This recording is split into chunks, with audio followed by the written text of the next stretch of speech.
Cinema நேயர்களுக்கு அன்பு வணக்கம். வெல்கம் டு எம்டி திரை. விஜய் நடிப்புல மிகுந்த எதிர்பார்ப்புக்கு உள்ளாயிருக்கும் ஜனநாயகம் திரைப்படத்தினுடைய தற்போதைய நிலவரம், ரிலீஸ் அப்டேட்டுகளை பத்தி தான் நம்ம இந்த ஷோல நம்ம பார்க்க போறோம். தணிக்கை குழு, அதாவது படம் முதல்ல ஜனவரி 9, 2026 பொங்கல் அன்னைக்கு வெளியாக இருந்தது. ஆனா தணிக்கை குழுவின் சான்றிதழ் கிடைப்பில் ஏற்பட்ட சிக்கல் மற்றும் நீதிமன்ற வழக்குகள் காரணமா ரிலீஸ் தள்ளி போச்சு. சமீபத்தில் வந்த செய்தியின்படி பாத்தீங்கன்னா பிப்ரவரி 10, 2026 அன்னைக்கு பாத்தீங்கன்னா தயாரிப்பு நிறுவனம் கேவிஎன் புரொடக்ஷன் பாத்தீங்கன்னா நீதிமன்றத்தில் இருந்த வழக்கை வாபஸ் பெற்றுள்ளது. இப்போது படம் தணிக்கை குழுவின் மறு ஆய்வு குழுவிற்கு அதாவது அனுப்பப்பட்டிருக்கு. ரிவிசிங் கமிட்டிக்கு அனுப்பியிருக்காங்க. ஆனா தற்போது வரைக்கும் பாத்தீங்கன்னா அதிகாரப்பூர்வமான ரிலீஸ் தேதி அறிவிக்கப்படல. இருப்பினும் பாத்தீங்கன்னா தணிக்கை பணிகள் முடிந்த பிறகு 2026 மார்ச் முதல் வாரத்துல படம் வெளியாக வாய்ப்பு உள்ளதாக சினிமா வட்டாரங்கள் தெரிவிக்கிறாங்க.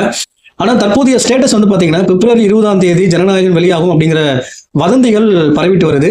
ஆனா அந்த தேதியில விஜயனுடைய பழைய ஹிட் படமான திரி தான் மீண்டும் திரையரங்குல ரிலீஸ் செய்யப்பட உள்ளது அப்படின்ற மாதிரி சொல்றாங்க.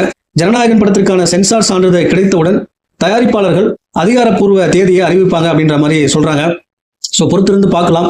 இந்த படம் பாத்தீங்கன்னா பிப்ரவரியில ரிலீஸ் ஆகுதா இல்ல மார்ச்ல ரிலீஸ் ஆகுதா அப்படிங்கிறத அடுத்த அப்டேட்ல பார்க்கலாம். நன்றி, வணக்கம்.